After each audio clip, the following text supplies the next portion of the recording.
Hello YouTube, and welcome to the second PHP tutorial from Teach Me Computer.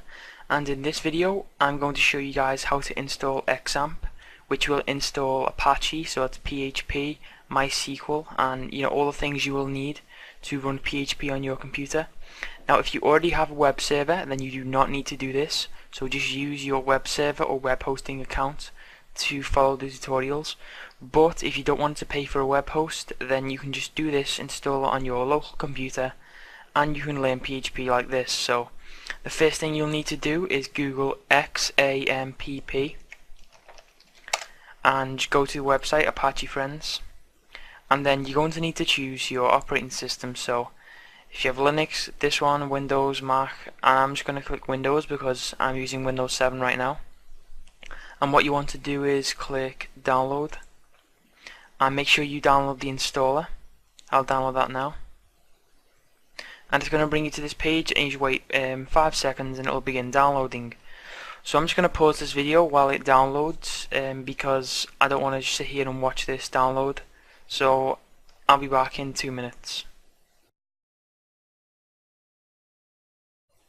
Okay, so the XAMPP install file is finally downloaded, so just click on that and open it up. And you're going to need to click yes to give it access to install. Okay, and you need to go through the simple installation features. For this, just ignore this right now. If the XAMPP does not work properly, you need to turn off the UAC and install it again. But it should work without it for what we're going to do right now, so ignore that, click OK. And then you want to go through the installation wizard, click next, and then make sure the destination folder right here, you remember this, because you're going to need this to access your local host, the files. I'll explain that in a moment. And then when you get to the XAMPP options, and what you need to do where it says service selection, select Apache and MySQL, and that will install Apache and MySQL as a service, and then just click install. And this might take a few minutes, so I'm just going to pause the video again.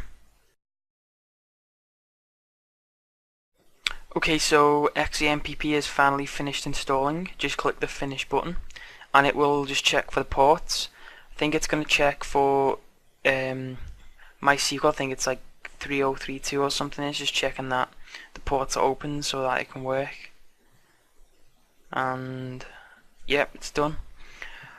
Okay, so I think now it is installed, and it will ask you to start the control panel. Hit yes, and here it is right here, and that just tells us that Apache and MySQL are currently running on this server, and you can stop them and start them, and it's all installed. So now that we've installed XAMPP, we are ready to go. If you haven't installed it properly, if there's been an error, then please just go back to the start of the video, or just leave a comment and I'll help you out. Maybe there's an error. So if you have installed, you can continue from here. Now what you need to do to access your files is you need to go to localhost. So you need to go into your browser and just type http //localhost and hit enter, and you'll get this splash page. Now just select the language of your choice. I'm going to select English. And here is the control panel for localhost, the XAMPP. So the first thing you need to do before anything is go over here to security. You want to set a password for the MySQL database, and also edit the HT access just so so no one else but you can access these files.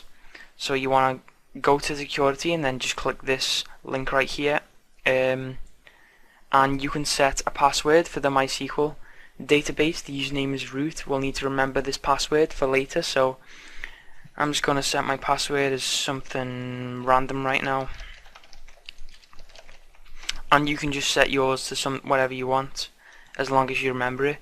And then for the HT access, I'm just going to root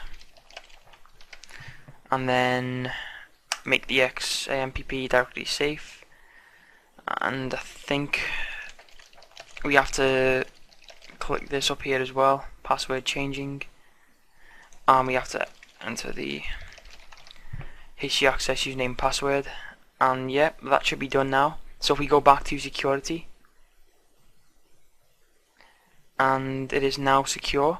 So make sure you just go over to security, set the username and password, and then you will be safe. Okay, so now that we have sorted out the security, what we're going to do is head over to make our first file on the server. So what you need to do is go over to my computer and open up, you need to go to your C drive and open up XAMPP, the directory XAMPP, and when you're here in C XAMPP, which is, remember, the directory we installed to, you need to find htdocs. Double click that. Okay, and when you're in htdocs, any file you make in here will appear on your local host. So what we're going to test that now. We're going to make a text file, text document, and it's going to be test.txt. I think it'll just save it automatically for us. Just save it as test, and in here we're just going to type "this is a test." Click on save, and now this file should be viewable in our local host. So you do not have to type anything after localhost. You don't have to type htdocs or any directory. You just type test.txt, and there we go. We can now see that this is working.